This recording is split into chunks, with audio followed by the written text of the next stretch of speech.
이차함수를 가지고 뭐 우리가 해볼 수 있는 것 중에 이런 게 있을 것 같아. 이차함수가 있어. 이차함수가 있는데 복잡하게 가면 뭐 한두 끝도 없잖아. 근데 복잡하게 가지 말고 그냥 아주 간단한 심플한 이차함수라고 생각을 한번 해보자. 뭐 그냥 x제곱도 나는 좋을 것 같은데 그래도 a는 써줘야 될 것 같아서 여기서 지금 하고 싶은 건 뭐냐면 여기 접선이라는 게 존재하지 않을까? 이렇게 접점. 그 다음에 여기서도 접선이라는 게 이렇게 존재하지 않을까? 접점. 그러면 만나는 점이 생길 거 아니야? 바꿔 말하면 이런 것도 돼. 요 점에서 외부점에서 접선 두 개를 그었어야도 괜찮아. 네, 상관없는데 이렇게 잡아줬을 때 요 둘이 접점을 연결하고 이걸 y축에 평행하게 선을 이렇게 내리면 네, 그림을 조금 접선을 잘못 그렸는데 요게 공교롭게도 늘 가운데 점에 떨어져. 자, 이차함수의 외부점에서 접선 그리잖아? 그럼 접점이라는 게 이렇게 있을 거 아니야, 요 점이. 이거를 y축하고 평행하게 선을 이렇게 내려 그는 거야. 그럼 x축에 떨어지겠지? 그럼 이 x축에 떨어지는 i에 요 길이에 항상 가운데가 된다는 거야. 즉, 이걸 알파, 베타라고 하면 이 감마라고 하는 x값은 중점이 된대. 언제나. 그래서 증명 한번 딱 하고 앞으로 이제 써먹어 보려고. 이해되지 무슨 말인지? 증명이 이렇게 된답니다. 그렇게 써먹어 볼 생각이고 또 하나는요. 이건 이제 찾아낸 성질인데 여기 접선이 있을 때 그렇게 만들어낸 요 넓이 있죠. 이거는 미적분에서 배울 텐데 이 넓이 있죠, 각자. 넓이가 똑같아. 언제나. 넓이 얘기는 나중에 써. 지금은 어쨌든 이게 늘 중점이라는 생각을 조금 해주는 게 좋을 것 같아. 얘네가 늘 중점이다. 자, 그러면 어떻게 잡을 거냐? 접선이 만나는 걸 찾을 건데 이거 알파 베타라고 이름을 지어줬잖아. 그러니까 점이 알파, a 알파 제곱이겠지? 그치? 점이 알파, a 알파 제곱. 그럼 여기는 베타, a 베타 제곱이 점일 거야. 그 다음에 직선이 이제 직선식이 기울기가 필요하니까 기울기 같은 걸 구할 건데 이거 나는 기울기를 먼저 쓸게. 기울기가 2ax가 나올 거거든. 여기 알파면 2a 알파, 베타면 2a 베타라는 기울기가 나올 거야. 이거 나중에 설명할게. 지금 기울기 구하면 이렇게 된대. 따라서 직선 하나를 구하면 기울기가 2a 알파가 되고 x는 알파를 지나가고 y는 a 알파 제곱을 지나가거든. 접선. 두 번째, y는 2a 베타에 베타, a 베타 제곱을 지나가거든. 그럼 이 둘이 늦는 서서 만나는 교점의 x좌표가 감마인 거잖아. 그래서 감마라는 걸 좀 써보려고 해. 그러면 둘이 늦는을 써봅시다. 늦는을 쓰면은 이거 정리를 좀 했더니 2a 알파 x의 마이너스 a 알파 제곱이고 이건 2a 베타 x의 마이너스 a 베타 제곱이 돼서 둘이 늦는을 써봤더니요 2ax의 알파 빼기 베타는 넘어가면 a의 알파 제곱 마이너스 베타 제곱이 되거든요. a 필요 없죠? 알파 빼기 베타 같을 리가 없으니까 지워주면 알파 더하기 베타니까 x는 2분의 알파 플러스 베타가 나와요. 중점 맞네요. 자, 그래서 이차함수에서 성질은요 접선을 찾아주잖아요. 그럼 그걸 x를 이렇게 내리지 않습니까? 그러면 이 아이가 꼭 중점에 와요. 꼭 그래요. 꼭. 어느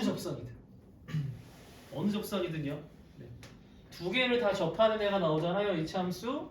그럼 접점 x의 절반인 곳에 바로 만나는 점이 생깁니다. 아니 그러면 이거를 포물선으로 바꾸면요.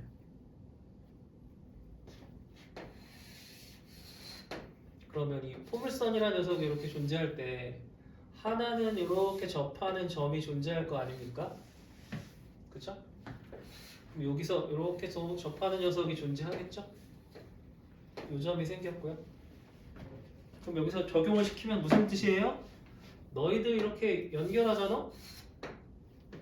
그럼 이 높이가 어디 있냐면 꼭 어디에 가? 절반의 높이가 가. 꼭 그래.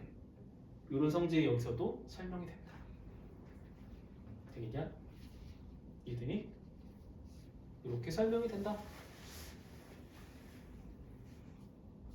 넘겼을 때, 옆으로 이렇게 잡았을 때 이런 표현이 접하고 만나는 곳은 이 둘 아이의 딱 가운데인 중점에서 너가 만나. 이거 기억해줘 라는 뜻이다.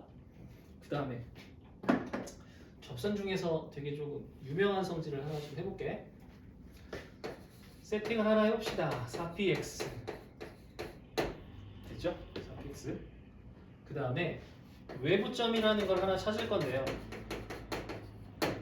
외부점이니까 잘 몰라서 알파, 베타라고 써놓을게요. 외부점에서 접선이라는 걸 그을 건데 지금 이런 접선 성질 배웠죠? 가운데 딱 온다고 얘기했잖아요. 근데 이 접선 중에서 특별히 어떤 접선이 좀 필요하고 싶었냐면 꼭 접선과 접선이 수직으로 만날 때가 좀 필요해요. 여기 수직 아니어도 괜찮아. 아무 때나 되는 거야. 이거는 아무 때나 되는 거고 접하고 접하는데 네가 수직으로 만날 때가 좀 필요해. 포물선에 따라. 그런데 이렇게 줬으니까 아무 포물선이나 그치? 수직이 되는 거 찾아볼게. 그러면 수직이 되는 걸 찾기 위해서는 이거 역시 외부점인 거 아니에요? 그러니까 아까 우리 접선에 썼던 너라면 기울기가 m인 접선은 어떻게 생기죠? 플러스 m분의 p라는 접선으로 생기죠. 우리 이거 알죠? 근데 이 m분의 p니까 이 녀석 중에 외부점인 이걸 지나는 걸 찾아야 될 거 아니야. 그래서 이 둘을 섞어서 쓰면 베타는 m알파 더하기 m분의 p가 되죠. 그 다음이 중요한데 여기다 m 값을 곱해서 마치 m에 관한 방정식처럼 만들 거야. 그러려면 알파 m제곱 마이너스 베타 m 더하기 p가 0이라는 식으로 나올 거거든. 이거의 두근이면 뭐 m1, m2겠지. 기울기 두 개겠지. 근데 얘들아 기울기가 이거하고 이거일 거 아니야. 근데 수직이잖아. 송지호 기울기가 수직이면은 두 기울기의 곱이 마이너스 1이지.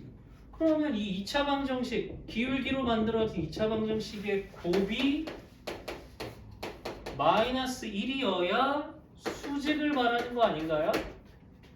그럼 이거 2차 방정식이 곱이 바로 뭐죠? 알파분의 p죠. 아이고 근데 p는 어차피 주어지는 상수니까 이거 정리하면 알파가 꼭 뭐로 나와야 돼요? 마 p로 나와야 되는 거야. 자 이게 두 가지를 의미해. 베타 어디 갔니? 없죠. 베타는 필요가 없어. 필요가 없다는 거야. 베타는 신경 쓰지 않겠다는 거고. 두 번째 그러면 알파가 마 p면 베타는 신경 안 쓸 건데 x 값이 다 얼마인 애들이라는 거야? 마 p라는 녀석인 거지. x는 마 p가 바로 어디야? 준선이잖아. 준선 아니야? 그러니까 네 수직이 되는 곳이 바로 어디야? 준선 위에만 있잖아? 그러면 다 수직이야. 다 수직이야 진짜. 이 준선의 딴 점에서도 접선 두 개 그리면 수직인 거야. 이것도 수직이야. 그걸 이런 식으로 찾아낼 수가 있고 찾아낸 다음에 좀 외워주면 좋죠. 포물선은요. 접선 두 개를 그렸는데 수직인 곳이 어디예요? 준선의 위치예요. 이거 기억해 주세요. 또 접선을 이렇게 그렸는데 준선 아니면 수직 아니겠죠. 그럼 이 두 접선이 만나는 점은 접점의 중점하고 같은 라인이에요. 이거 기억해 주셔야 돼요. 됐어요? 또 하나 접선에서 잘 나오는 성질 중에 하나가 뭐냐면 이런 거 있습니다. 자, 포물선 이렇게 있어요. 좀 잘 그려야죠. 포물선이 있을 때 접선이라는 게 존재를 할 거 아닙니까? 접점이라는 것도 있죠. 그죠? 그리고 여기 초점이라는 게 존재를 하고 같은 길이의 준선이라는 게 존재를 하잖아요. 요거는 뭐 결론적으로 말씀을 드리는 건데 이 접점에서 무슨 일이 벌어지냐면 이 접선 라인이 약간 판때기 같은 거라고 생각을 해보세요. 이때 빛을 쏴주잖아. 그럼 빛을 이렇게 둘이 연결해서 빛을 쏴주면 이 입사각이랑 반사각이 동일하게 튀어나갈 거 아니야. 그게 X축하고 평행하게 잡혀요. 각이 똑같아. 이 각이 똑같다는 말을 빛을 쏴주면 이렇게 들어온다니까. 바꿔 말하면 빛이 이렇게 들어오잖니. 그럼 튕겨서 초점에 가. 근데 신기하게도 얘만 그런 게 아니라 다른 녀석도 빛이 X축하고 평행하게 오잖아? 그럼 여기 있는 접선하고 튕겨서 초점으로 가. 튕기면 다 초점으로 갑니다. 그렇게 얘가 휘어져 있는 거야, 포물선이. 그 다음에 튕겨서 얘가 일로 간다는 거 말고 그러면 이거 그대로 바꿔서 연결해주면 아까 기억해? 요렇게 튕겨서 간다고 했는데 얘랑 얘는 길이가 어때? 길이가 똑같아. 이거 기억해줘야 돼. 그래서 어디든 튕기면 초점으로 갑니다. 어디든.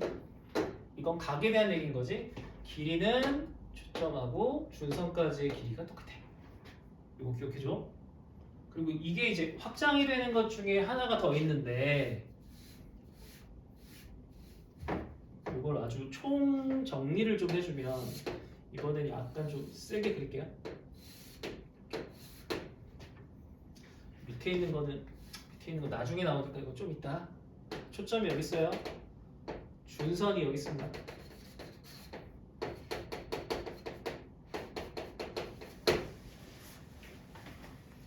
그러면은 얘를 설명하기에 아까 이렇게 식으로 좀 보여드렸지만 얘를 설명하기에 좋은 것 중에 기억하시나 모르겠는데 y제곱은 4px에 접점이 x1, y1이라는 점에서 접선이 그어진다면 접선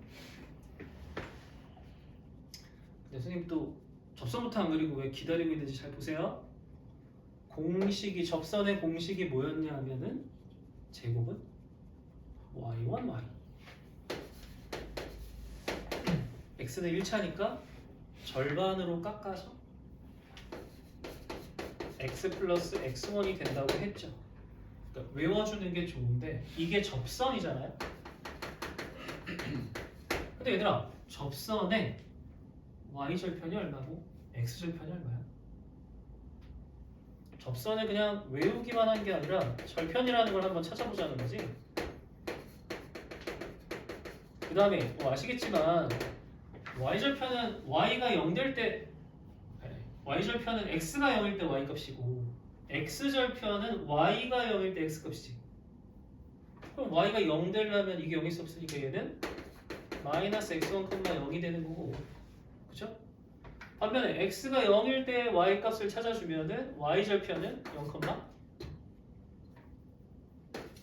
y1, y는 2px1이 되는 거거든요. 자, 근데 y1 제곱이 4px1인 거 맞아요? 대입하면? 그러면 2px1은 2분의 1 y1의 제곱이 되죠. 약분을 해봤더니 얘는 2분의 1 y1이 된대요. 자, 그러면 이게 접선도 자기 마음대로 못 그린다는 생각을 하셔야 돼. 알겠죠? 포물선은요 접선도 지 마음대로 가는 게 아니라 접선이 이 점에서 내가 접선 찾잖니? 그럼 접선은 준선하고 x축을 지나가.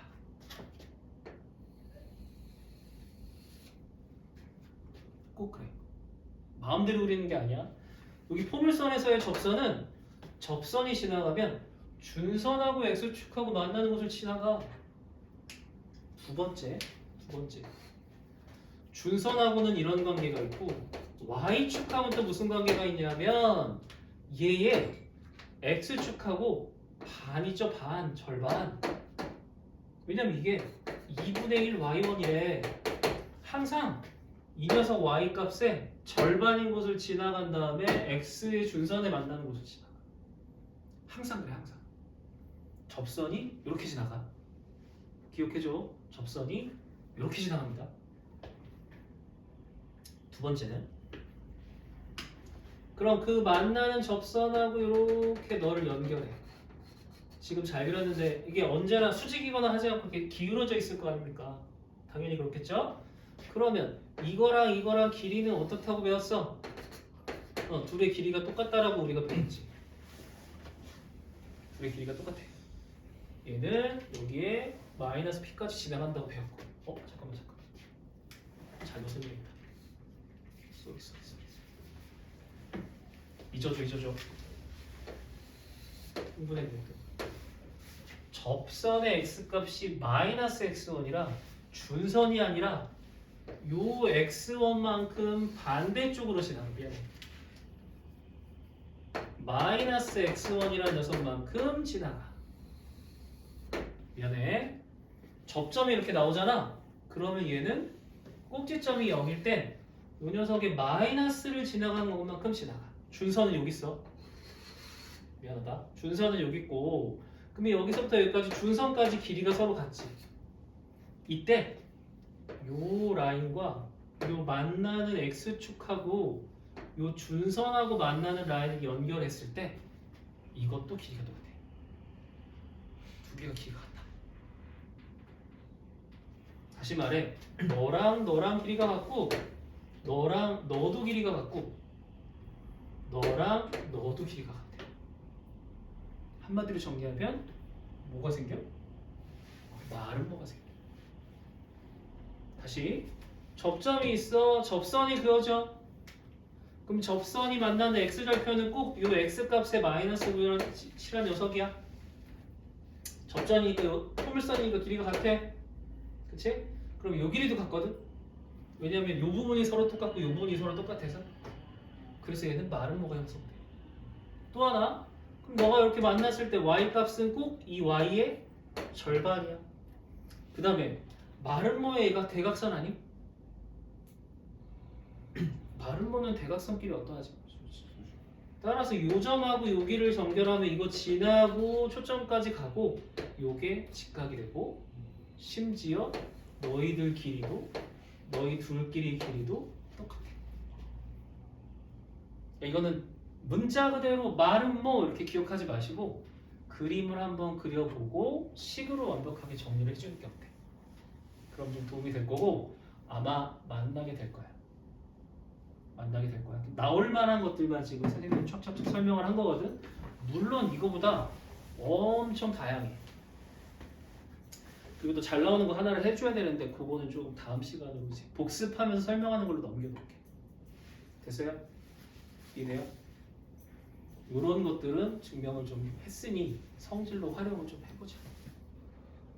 그리고 이게 그 손글씨로 어디가 정리가 되어 있는 걸 찾아서 구해서 줄 테니까 그것도 한번 나중에 챙겨보도록 하고.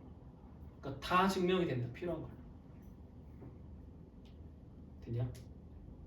그러니까 조금 걱정되는 거는 약간 또 예전에 변형쌤 같은 느낌의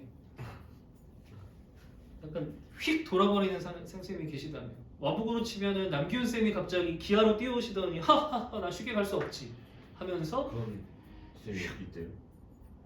그 와북 같은 경우 남기훈 쌤이 기아로 가고 싶어 한다는 소문이 들고 있어. 걔네는 저희가 아니고 덕수. 변형 쌤 변형주 쌤 1학년으로 안 가잖아 걔네는. 네. 그럼 2학년 갑자기 기아로 뛰어오면 어떡할 거야? 4학년으로 갈 수도 있죠. 뭐 그럴 수도 있고. 2학년이 만날 것 같은데. 그 다음에 내 흐름상 봤을 때 그 계약하기 직전에 시간표가 나오면 선생님들 수강기호가 나오는데 수학 변쌤 근데 저번에 수학 변쌤 하는 순간 만나봤는데 와북은 수학 남쌤 나오는 순간 이제 죽은 거야 이제 끝장나는 거야. 사람은 괜찮던데 문제가 안 괜찮은 거지. 그치. 와북은 남규쌤은 사람도 안 괜찮고 문제도 안 괜찮잖아. 사람도 안 괜찮은 거. 약간 내가 지금 드는 느낌이 약간 어린 왕자 스타일이신가 봐. 앞에서는 막 얘들아 쉽지 않니? 이러면서 막 이렇게. 젊으신 쌤이에요. 나이가 많지 않아요. 수학생 중에서는 나이가 많았지만 더 높은 것 같아요. 성교쌤 나이 엄청 많아. 아그 모르겠는데요. 수학을 하면은 나이를 안 먹으니까요. 이상하게 보는 사람. 그 나이가 많은 쌤이 자, 교재 좀 풀어 주시죠. 쌤